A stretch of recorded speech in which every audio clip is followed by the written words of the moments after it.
Hmm. Ah, j'adorerais pouvoir faire ce genre de vidéos sous des auspices un peu meilleurs de temps en temps, je vous cache pas. Mais avant de commencer la critique de Raya et les derniers dragons, j'aimerais faire une petite parenthèse, une tangente qui est importante sur le fait que dernièrement, j'ai découvert certaines œuvres qui m'ont énormément plu.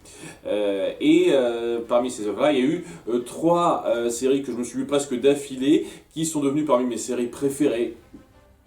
Carrément, tellement elles ont su aborder leur thème avec une vraie force et une efficacité d'écriture et d'émotion même assez palpable, ce qui les rend vraiment bonnes, quoi. Trois séries que j'ai découvertes comme ça, c'est très rare hein, pour que je le souligne. J'ai également découvert récemment un film qui m'a énormément plu. Je tiens à en parler de deux en particulier, hein. Le reste, je l'aurai l'occasion de m'y pencher sur une vidéo qui devrait sortir dans pas très longtemps, si tout se passe bien. Le fait est que j'ai donc découvert parmi ces séries qui m'ont grandement plu, The Good Place. The Good Place, une série très sympathique, hein, sur un ton sitcom, mais qui va plus loin que ça, et qui n'hésite pas à changer de statu quo en parlant de la vie après la mort, une conception de la vie après la mort et la philosophie qu'il y a derrière. Très bonne série, très drôle par moments, avec des personnages vraiment attachants, à un petit détail près, mais globalement c'est une série très sympathique à suivre qui vaut largement le détour. Et j'ai découvert également donc le film Le Peuple Loup, il y a 2-3 semaines de ça, qui m'a énormément plu. Ça m'a pris aux tripes, ça m'a pris aux émotions de façon très forte autour de ces deux personnages enfants et de cette guerre de culture assez forte entre ceux qui essayent de respecter les coutumes anciennes qui représentent beaucoup et ceux qui ne pensent qu'à leur profit personnel sans s'intéresser, sans s'occuper des autres. Un thème qui est pas non plus très original mais ultra bien illustré autour du concept et des personnages. Deux œuvres que j'ai adorées. Et la raison pour laquelle j'en parle, c'est que, d'une part, je tiens vraiment à préciser que je ne cherche pas automatiquement à ne pas adorer une œuvre lorsque je la vois. Je mets bien entendu un petit peu sur le qui-vive avec mon esprit critique, hein, ce que je fais depuis pas mal de temps, mais ça n'empêche pas que je suis totalement prêt à adorer un film ou une série, ou une œuvre quelconque que je découvre, si elle sait avoir les bons ingrédients pour m'agripper. Et c'est pas ce qu'on a eu avec Raya et le dernier dragon. Voilà, c'était un film tout juste correct pour moi, qui n'a pas su grandement exploiter son concept, qui de base n'était pas si extraordinaire que ça. On parle de thèmes déjà vus, on les illustre pas de la façon la plus mémorable qui soit. Les personnages, le développement du scénario, le ton, j'en parlais du ton, tout ça c'était à plusieurs moments assez moyen, hein, discutable, et ça empêchait ce film d'avoir un impact énorme pour moi. Hein, si je devais résumer rapidement mon appréciation morceau par morceau, je dirais que l'introduction du début, elle est très classique, ultra classique, mais elle passe bien. Tout le milieu, c'est-à-dire les gros trois quarts du milieu, ils sont très moyens. Et la fin, elle est bien. Sans plus, mais bien. Et au bout du compte, si je fais le topo, bah, il est à peu près correct, quoi. Au bout du compte, l'œuvre, si je fais la moyenne. Donc, si je voulais un avis rapide. Bon, pour vous résumer un petit peu l'histoire de Raya et le dernier dragon, on suit donc Raya, hein, une jeune guerrière qui suit les traces de son père pour protéger une espèce d'orbe de magie qui a été créée par les dragons pour protéger les peuples d'un mal moyennement identifié. C'est le genre de méchant qu'on voit pas des masses dans un film Disney, donc c'est pas plus mal de faire ce genre d'approche. C'est juste une force de la nature maléfique qui détruit tout sur son passage, quoi. Enfin, par détruire, je veux dire pétrifie. Ça s'appelle le Droon, l'espèce d'amas d'ombre qui pétrifie donc tout sur son passage, et grâce au sacrifice des dragons qui étaient censés être les protecteurs de toute la contrée, ils ont créé une orbe magique pour protéger tout le monde et sceller le Droon. Seulement, voilà, le temps a passé et on a beau vouloir garder le Droon, enfin l'orbe magique, et ben cette orbe, tout le monde en vient à la vouloir, des tonnes de clans, il y a 5 clans en tout et pour tout sur la planète, enfin, sur ce monde-là, qui veulent à fond le vouloir et à cause de circonstances ultra prévisibles, on voit totalement venir le micro-rebondissement de l'intro, ça finit par se péter la gueule littéralement, et le Droon revient, et il faut arriver à retrouver le dernier dragon encore en vie, qui a été scellé pour une raison qui m'échappe un petit peu, ils n'ont pas très bien expliqué ça je trouve, vraiment, et qui doit reformer l'orbe qui s'est scindée en plusieurs morceaux, hein, s'est détruite en plusieurs morceaux, pour libérer le monde à l'aide de Raya.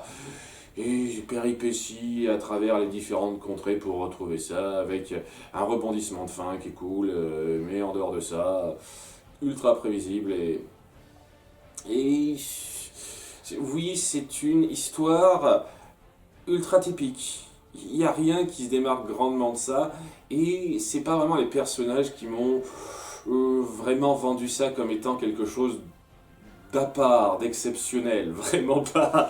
Un Raya, c'est l'héroïne ultra typique. On essaye depuis quelque temps de faire des simili Mulan, et le fait est que, ouais, Mulan avait une personnalité vraiment marquante et attachante, et là c'est juste, ah, je dois faire ce qui est juste, j'essaie d'avoir un tout petit peu de personnalité de fille courageuse à côté, mais c'est du vu et revu. Et honnêtement, je dis ça, c'est facilement le meilleur personnage de toute notre coalition principale, parce que on va avoir tout un groupe qui va se former, hein, donc entre elles et le dragon qui s'appelle Sisu, c'est une dragonne techniquement, qui au premier abord était pas géniale. Je le cache pas, j'ai eu un petit peu de mal avec Sisu, hein, c'était pas cher ça. Elle avait cette espèce de comportement à la simili-mouchou, hein, puisqu'on parlait de Mulan, où elle essayait d'être un petit peu à part, elle comprenait pas tout à fait les coutumes humaines, elle disait yo, qu'est-ce qui se passe, je suis trop cool, j'arrive pas à entrer dans ton délire de sérieux, tout ça, mais je vous cache pas qu'au bout d'un moment, je finis par l'apprécier un chouïa. Elle a fini par passer à peu près, mais c'est pas un personnage sensationnel. Et c'est les deux meilleurs personnages du film, quoi. Sérieusement, après, on va avoir des tonnes de nouveaux arrivants qui seront pas sensationnels. J'aurai l'occasion d'en parler, mais voilà, les nouveaux arrivants, ce sera majoritairement des gimmicks. On insistera plutôt sur leur côté gimmick que sur le drame qui les touche, parce que c'est censé être un monde un peu post-apocalyptique, quoi. Il y a le Droon qui est revenu, ça fait 6 ans, ça fait un certain temps que notre héroïne recherche une solution au problème, tout va mal, mais on n'hésite pas à appuyer des tonnes de conneries. J'y reviendrai. Et globalement, j'ai pas énormément de choses à dire, à part que ça s'enchaînait de façon facile, prévisible, forcée par moments, parce que oui, on essaye de mettre en avant le fait que il faut pas montrer Sisu aux gens parce qu'ils pourraient vouloir s'en prendre à elle. Et je me dis, ok, les gens ont conscience, je parle vraiment du grand public, des gens en règle générale, quoi. Ils ont quand même conscience que le monde est dans la merde. Il y a cette ombre géante démoniaque qui pétrifie tout le monde sans discrimination. Je pense qu'à ce stade, la plupart des gens seraient d'accord pour participer à votre quête, quoi. Oui, libérons le monde. Mais on essaye d'appuyer l'idée que les êtres humains, ils sont caca. L'être humain est destructeur, donc il faut faire gaffe à pas tout leur dire parce qu'ils voudront tous s'accaparer, tout ça. Dans des circonstances comme ça, je suis désolé, faut arrêter les conneries. Vouloir cacher la chose, c'est un peu grossier. Il y a plusieurs moments où tu te dis, ok, vous auriez juste pu dire la vérité, je pense que vous auriez convaincu la plupart des gens, quoi. avec ce qui se passe, merde. Et c'est, je pense, le problème du déroulé de scénario. On essaye tellement de forcer le thème de l'épisode sur lequel je vais revenir dans 30 secondes, que le scénario fait un petit peu artificiel sur les bords. Après, c'est pas le artificiel le plus exaspérant qui soit, mais c'est quand même un petit peu ennuyeux, quoi. Et ça va être le déroulé, le truc qu'on se tapera durant la grosse moitié, le gros milieu du film, quoi. C'est pas extra. Ce qui amène donc au thème central de ce film, c'est-à-dire la confiance. C'est bien de faire confiance et le doute de l'autre, ça n'amène qu'à la destruction, ce genre de choses. Même si on essaye un tout petit peu de mettre quelques nuances à ça, mais étant donné qu'à la fin, on part totalement sur l'idée que, bon, oui, la confiance, c'est ça qui sauve tout, de façon super magique, j'en dis pas plus, mais voilà, la confiance, c'est la supra-magie du monde, quoi. C'est comme le pouvoir de l'amour et de l'amitié qui forme une espèce de rayon magique qui vient sauver la situation, c'est le même principe. La confiance, c'est la grande magie qui sauve tout. C'est ça, quoi. Je vois pas en quoi ça devient particulièrement plus profond ou puissant que ces films Nian Cucula Praline qui utilisent ce genre de choses. Mais on essaye vraiment d'appuyer quelque chose sur la scission entre les peuples, la façon dont les gens essayent de trouver des excuses moisies pour justifier de se séparer des autres ou de ne pas participer à l'effort collectif, ce qui, dans une situation comme celle qu'on met en place, est complètement ridicule. On a affaire à des débiles profonds, je suis désolé. Hein. Vous ne me ferez pas croire que quelqu'un se dirait « Ok, le monde a des chances fortes d'être sauvé, je vais pas faire en sorte d'y participer, parce que je veux tirer mon épingle du jeu. » À part si on est un gros méchant pas beau et qui ne pense qu'à sa pomme et tout. Mais on n'essaye pas non plus de dépeindre des personnages à la conte de fées, à la Jafar, à la Ursula, etc. On essaye de dépeindre des comportements sociaux rattachables, où chacun a la possibilité d'être rachetable. Et ouais, quant à ce genre de décisions qui se font dans ce genre de circonstances, ça le fait pas. Ça fait artificiel, comme je l'ai déjà dit. Donc, ouais, je trouve pas une seule seconde que ce message, la morale qu'on veut faire passer, ait une valeur particulièrement forte ou quoi que ce soit. D'autant plus que, et c'est un truc qui commence à me manquer un petit peu, je vous cache pas, on avait, fut un temps, des films qui avaient une morale qui était au second plan. C'est-à-dire que, avant toute chose, on profitait du scénario et après coup, on réfléchissait à la morale qu'on pouvait en tirer. Et là, on met tellement ça en avant de façon parfois assez grossière. Hein. Je pourrais me pencher des plombes là-dessus, mais je vais pas le faire parce que j'ai pas envie que cette vidéo dure des plombes. On met ça en avant de façon tellement appuyée et grossière par moment que tu ne peux penser qu'à ça.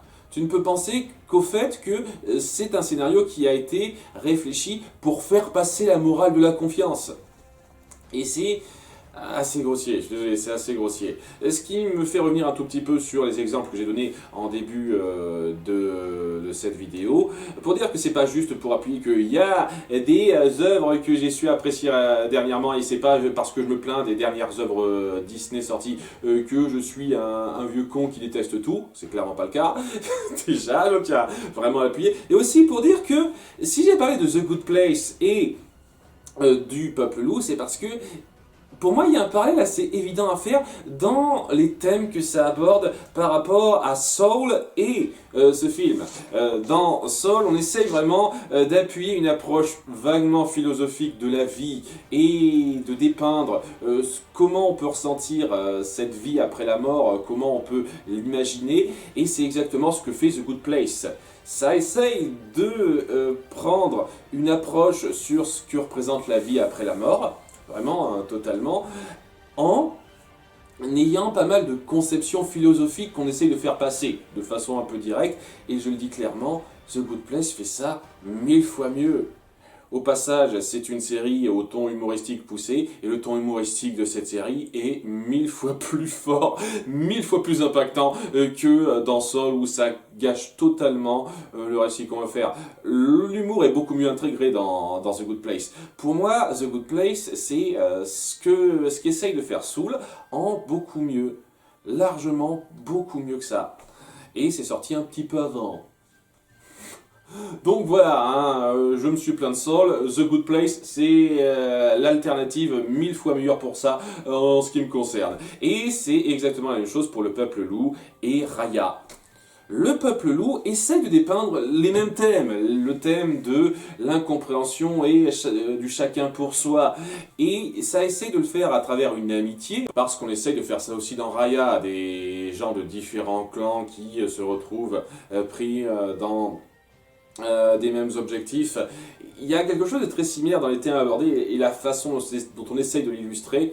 Le truc, c'est que c'est fait de façon 1000 fois plus fluide et impactante dans Le Peuple Loup, avec un concept qui est là aussi assez magique, mais visuellement très intéressant et surtout qui s'incorpore bien dans le conflit, et aussi une résolution qui ne part pas dans le happy end à la fin totale. Bien entendu, il y a une sorte de happy end, mais on montre que il y a des œufs qui doivent se casser au bout du compte à la fin. Et une fois de plus, je m'adresse aux gens qui ont chié sur La Reine des Neiges 2 et la fameuse fin où on arrange un petit peu les choses de façon à ce qu'il y ait moins de casse que prévu, et qui se sont plaints à mort de ça. J'espère que vous avez un problème avec ce film-là aussi, parce que vous êtes des putains d'hypocrites sinon, parce que tout s'arrange, tout le monde peut s'assagir, tout le monde est sauvé, merci, au revoir. Il y a un passage à la fin où ça commence à devenir très intéressant, enfin ça commence à devenir bien intéressant sans être extraordinaire non plus, où il y a un rebondissement assez fort qui met un petit peu à mal le bon déroulé des choses, et où on part vraiment sur le dernier acte, plein de tensions, plein de dangers, où on a peur, où l'action est très forte, l'action est très bonne, pour amener à une résolution, une fois de plus, la magie de la confiance sur la situation. Et il y avait une perte qui était très intéressante, sur laquelle on aurait pu rebondir en disant « Ok, cette erreur de parcours qu'on a faite pour arriver à la bonne conclusion pour sauver la situation, on l'assume jusqu'au bout. Ça restera derrière pour dire que les erreurs qui ont été faites ont des conséquences. » Mais non. On défait ça, on défait la conséquence grave qui aurait pu avoir un poids fort. Et je trouve ça tellement safe. Vous auriez pu faire un truc fort autour de ça pour appuyer qu'une résolution comme ça ne s'atteint pas sans qu'il y ait rien à payer. Même si c'était pas voulu, même si on aurait pu éviter ça. Et non, vous sauvez tout à la fin et tout s'arrange, la happy end des familles ultra typique, facile. Comme on n'en voit pas toujours dans les films animés Disney, je suis désolé, les gens qui viennent de me reprendre en compte, dire « Oh, c'est un film Disney, ça faisait à quoi ?» Rien que Ralph 2.0. Pour autant que je n'aime pas ce film, ça essaye de partir sur une fin douce amère où il y a des compromis qui se font. On gagne pas tout. Je trouve que c'est mal amené et insultant sur pas mal de points dans la façon dont c'est rendu, mais ça essaye de faire une fin qui n'est pas une happy ending bas du plafond. Et c'est exactement ce que c'est une happy ending ultra typique. Et au bout du compte, c'est ce que j'aurais à retenir de la narration globale, c'est ultra typique. Le message sur la confiance ultra typique, ce genre de choses que j'aurais pu voir il y a 20-30 ans, sans problème, dans n'importe quel film animé. C'est pas parce qu'on met pas en avant une romance que ça change quoi que ce soit, ça. C'est ce qu'on ressent avec ce film, c'est de la narration, des enjeux, une morale ultra typique, à la sauce ton Disney récent, auquel on est un petit peu habitué depuis quelques temps, et que j'ai jamais trouvé ultra sensationnel, quoi. Donc, ouais, la narration en elle-même, je la trouve tout à tout à fait passable, et ce qui sauve un petit peu ça, et ce qui me permet d'apprécier quand même ce qui est raconté, c'est tout simplement l'action qui est bonne, le visuel qui est pas tout à fait du meilleur niveau, mais qui est quand même à un haut niveau, hein. Je trouve que Vaiana était un petit peu mieux que ça, personnellement, visuellement parlant. Je pense que Vaiana, c'est un des meilleurs qu'ils ont fait dernièrement, hein.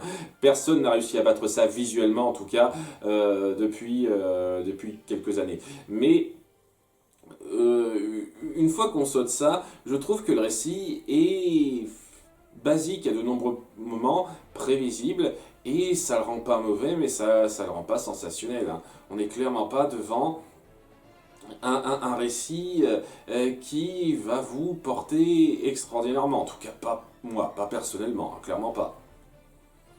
Et je pense que j'aurais quand même trouvé ce film bien sans plus s'il y a eu que ça. Parce que le problème que j'ai, c'est un problème qui commence à me gonfler parce que j'arrête pas d'en parler tout le temps, mais... Allez, tous avec moi les enfants!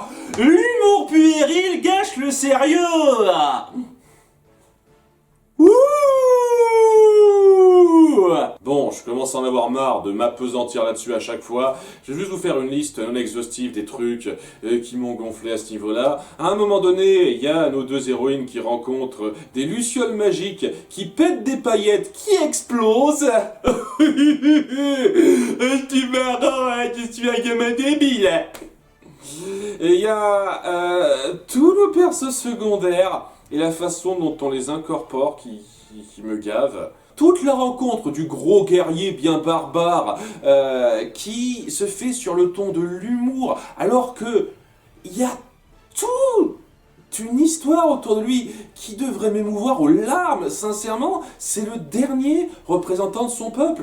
Tous les siens ont été pétrifiés, il n'y a plus que lui, et on joue majoritairement sur le fait que la rencontre avec lui est ridicule, la façon dont il s'exprime, dont il essaye de jouer au dur est ridicule, et ouais, le gars, c'est toute une tragédie autour de lui, on l'appuie pas suffisamment.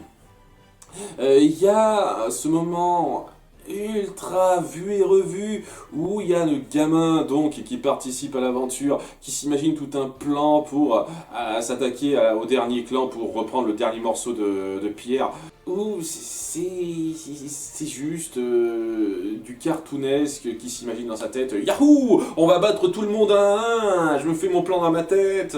Et le pire qui m'a totalement sorti du film à chaque fois que ça apparaissait, c'est le bébé Pickpocket. Et un bébé de quoi, 1 ou 2 ans, ou un truc comme ça, je sais pas exactement, mais voilà, un bébé quoi, qui est une sorte de ninja avec ces espèces de macaques de compagnie. Et tu te dis, au début, ça va juste être un gros délire d'un instant. Non, ça va être un perso récurrent, hein. Elle fera partie, il ou elle, je pense que c'est une fille, hein, elle fera partie de notre groupe de héros centraux. Et à chaque fois qu'elle apparaissait, je me dis, non, mais allez vous faire foutre, quoi. Vous voulez que je vous prenne au sérieux, allez vous faire foutre, non. Ce genre de truc, ça apparaît dans des parodies. Dans des parodies pour gamins. Mais ça apparaît pas dans un film que je suis censé prendre au sérieux. Dès lors que vous mettez ça en avant, j'en ai plus rien à foutre des enjeux de votre film, hein.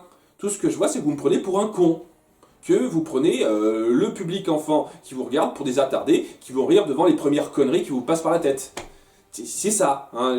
Je n'ai plus rien à foutre de votre scénario lorsque vous les mettez à l'écran, ceux-là. Et ce sont des personnages assez importants. Ce genre de truc me cave particulièrement, je ne peux tellement plus supporter ça. Et quand ça va à ce stade-là, le stade du bébé, c'est ça qui a complètement foutu en l'air le sérieux à plusieurs moments. Je peux pas avoir beaucoup de respect pour votre écriture.